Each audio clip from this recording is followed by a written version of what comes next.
100% ఇస్తాం. అంతేకాదు వారు గొప్పలు చెప్పిన 2 BHK గురించి కూడా ఎప్పుడు ఎన్నికలు వచ్చినా ఆనాటి ముఖ్యమంత్రి గారు ఆ తర్వాత చెప్తుండేవారు, టీవీలలో పేపర్లలో ఫ్రంట్ పేజీల్లో ఎంచుకునేవాళ్ళు.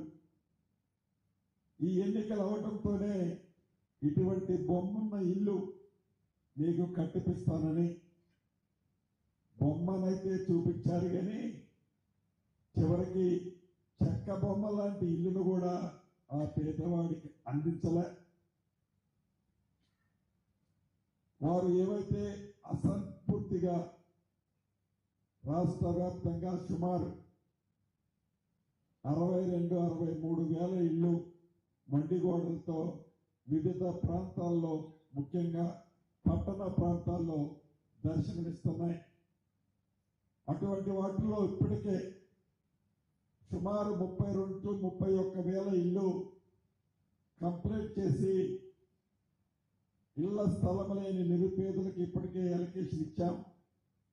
మిగిలిన వాటిని కూడా ఈ ఎలక్షన్ కోడ్ అయిపోయిన తర్వాత రాష్ట్ర వ్యాప్తంగా పట్టణ ప్రాంతాల్లో ఉన్న అసంపూర్తిగా ఆనాటి ప్రభుత్వం నిర్మించిన 2 BHKలు కంప్లీట్ చేసి నిరుపేదలకి చిత్తశుద్ధితో ఈ ప్రభుత్వం ఆ నిరుపేదలకు కూడా ఇవ్వటం జరుగుతుంది.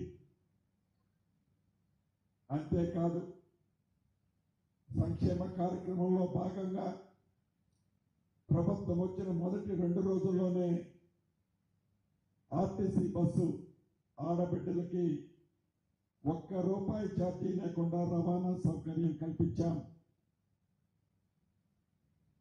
పేద పిల్లలు హాస్టల్లో చదువుకునే పిల్లలకి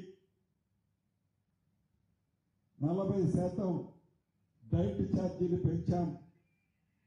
200% పేద ఆడపిల్లలు ఎవరైతే స్కూళ్లలో చదువుకుంటున్నారో 200% డైట్ కాస్మెటిక్ ఛార్జీలు పెంచాం. ఆనాటి కోళ్ల ఫారాలు, మూతపడ్డ రైస్ మిల్లుల్లో ఉన్న ఆ రెసిడెన్షియల్ స్కూల్స్ అన్నింటినీ ఇంటిగ్రేటెడ్ ఇంటర్నేషనల్ స్కూల్స్ ప్రతి నియోజకవర్గానికి 25 ఎకరాలలో 200 కోట్ల రూపాయలతో యుద్ధ ప్రాతిపదిక మీద ప్రతి నియోజకవర్గంలో పనులు జరుగుతున్నాయి. ఇలా పేదవాడికి అండదండలుగా ఉండే విధంగా ప్రభుత్వం అంటే ఇలా ఉండాలి, పేదవాడికి సాయం చేసే ఉండాలి అనే విధంగా ఈ ప్రభుత్వం ఈనాడు పనిచేస్తుంది. అంతేకాదు వైద్యం విషయంలో, విద్య విషయంలో కూడా ఈనాడు ఉమ్మడి ఆంధ్రప్రదేశ్లోనే కాదు దేశంలో ఏ రాష్ట్ర ప్రభుత్వము చేపట్టని మంచి పాలసీలతో విద్యా వైద్యానికి ఈ ప్రభుత్వం ప్రధానమైన టాప్ ప్రయారిటీ ఇచ్చి ఆ కార్యక్రమాలను కూడా ముందుకు తీసుకుపోవడం జరుగుతుంది. నిరుద్యోగ యువతకి ఉద్యోగాలు ఇస్తామని చెప్పి రాష్ట్ర వ్యాప్తంగా సుమారు ఇప్పటికే 71,000 ఉద్యోగాలు నా నిరుద్యోగ తమ్ముళ్ళకి ఈ ప్రభుత్వం ఇచ్చింది.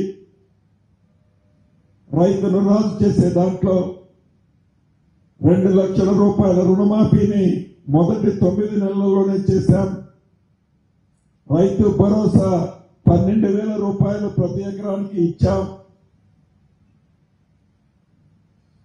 వరేస్తే ఉరేనని ఆనాటి దొర చెప్తే వరేసిన రైతుని రాజును చేస్తామన్న దాంట్లో భాగంగా సన్నవడ్లకి క్వింటాలకి మద్దతు ధరతో పాటు 500 రూపాయల బోనస్ ఇచ్చాం. ఇలా 360 డిగ్రీస్లో అన్ని సెక్టార్లకు, అన్ని వ్యవస్థలకు రాష్ట్ర ఆర్థిక పరిస్థితి సహకరించకపోయినా ఈ ప్రభుత్వం నిరంతరము పేదవాడికి సంక్షేమ కార్యక్రమాలు ఇచ్చే దాంట్లో కానీ అభివృద్ధిని చేసే దాంట్లో కానీ ఎక్కడా తగ్గకుండా 24 గంటల్లో ఈ ప్రభుత్వం గౌరవ ముఖ్యమంత్రి గారు కానీ సహచర కేబినెట్ మంత్రులు కానీ ఎమ్మెల్యేలు కానీ సుమారు 16-17 గంటలు సెలవు తీసుకోకుండా ఆనాటి ప్రభుత్వం 10 సంవత్సరాల్లో చేసిన అస్తవ్యస్తంగా ఈ రాష్ట్రాన్ని చెల్లా చెదురు చేస్తే దాన్ని కూడగట్టుకొని ప్రజా ప్రభుత్వం పేదవాడికి ఉపయోగపడే విధంగా సంక్షేమ కార్యక్రమాలు అందించే విధంగా ఈ ప్రభుత్వం చేసుకుంటూ వస్తుంది. అందుకనే ఏ ఎన్నికలు వచ్చినా రాష్ట్రంలో ఈ ప్రభుత్వం ఏర్పడిన తర్వాత ఈ ప్రభుత్వానికి రాష్ట్రంలో ఉండే ప్రజలు అండదండలుగా ఉన్నారు. ఈ మున్సిపల్ కార్పొరేషన్ ఎన్నికల్లో కూడా 100% అర్బన్ ప్రజలు కూడా కాంగ్రెస్ పార్టీని మనస్ఫూర్తిగా దీవిస్తారని ఆశీర్వదిస్తున్నారని గ్రహించే ఆనాటి మాజీ మంత్రులు నోరు పారేసుకోవటం కానీ గౌరవ ముఖ్యమంత్రి గారిని మిగిలిన ముఖ్యుల మీద వారి అవాక్కులు చవాక్కులు అసభ్య పదజాలాలతో మాట్లాడే తీరును కానీ మనకి స్పష్టంగా కనిపిస్తుంది. దీన్ని గమనించిన రాష్ట్ర ప్రజలంతా ఎలానైతే గతంలో బుద్ధి చెప్పారో, ఎలానైతే గతంలో వారికి వారి సంస్కారానికి వారి ఆలోచనలకి గుణపాఠం చెప్పారో, ఈ ఎన్నికల్లో మరింత గుణపాఠం చెప్పటానికి సిద్ధంగా ఉన్నారని మనస్ఫూర్తిగా నేను తలంచుతున్నాను. రేపు ఫలితాలు కూడా అంతే వస్తాయి.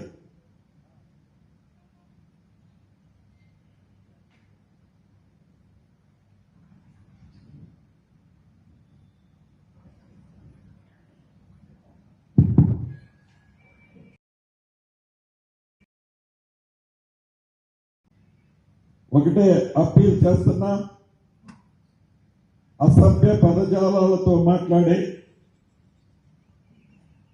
ఆనాటి ప్రబుద్ధులకి గుణపాఠం చెప్పాలని చెప్తారని పూర్తిగా విశ్వసిస్తూ నమ్మద్దు సెలవు తీసుకుంటున్నాను.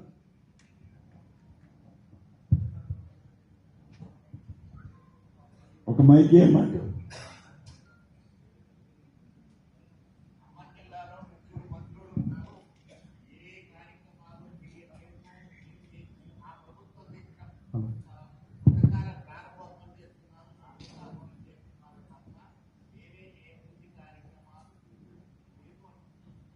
మీరు అధికారాన్ని అడ్డం పెట్టుకొని ముఖ్యంగా ఖమ్మం జిల్లాలో మంత్రులు బెదిరింపులకు ప్రలోభాలకు పాల్పడుతున్నారు.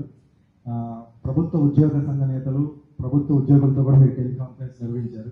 మీరు నిజంగా సంక్షేమ అభివృద్ధి కార్యక్రమాలు చేస్తే గెలుస్తాం అనుకుంటే ఇట్లాంటి బెదిరింపులు ఎందుకు పాల్పడుతున్నారు అనేది ప్రతిపక్ష నేతలు మిమ్మల్ని ప్రశ్నిస్తున్నారు. పచ్చగా మెదలొచ్చినోడికి దేశమంతా పచ్చగుంటుంది అన్నట్టు వారు అధికారంలో ఉన్నప్పుడు ఎవరైతే ఇప్పుడు మాట్లాడిన వ్యక్తులు వారు మాట్లాడిన వీడియో కూడా మీకు ఒకటి చూపిస్తాను. వారిని అంత పెద్ద నాయకుడిగా నేను ఎక్స్పోజ్ చేయను, కానీ వారు ఏదైతే ఆనాడు మాట్లాడారో మీరు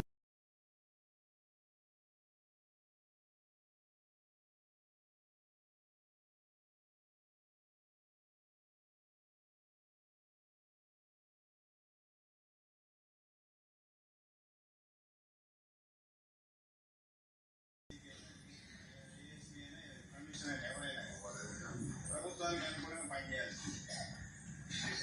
ఇంకొచ్చిన లాటరీ సిస్టమే, 2 లక్షల లాటరీ సిస్టమే, 4 లక్షల లాటరీ సిస్టమ్, మన 3 లక్షల గాంధీ గారు ఆలోచించారు. మన నాయకుడు గాంధీ సిస్టమ్ లేదు మన పార్టీలో. మన పార్టీ పట్టుకున్నోడికి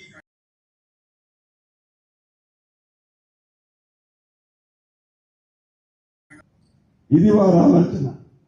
నేను మంత్రిగా నాకున్న టైంలో అధికారులతో అనేక రివ్యూలు చేస్తుంటాను. ఎస్, తప్పేముంది?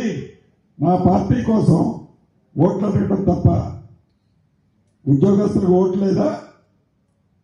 సామాన్య ఓటర్కి ఎలానైతే తన ఓటుని సద్వినియోగం చేసుకునే హక్కు అర్హత ఉందో ఉద్యోగస్తులకు కూడా అదే ఓటు ఉంది.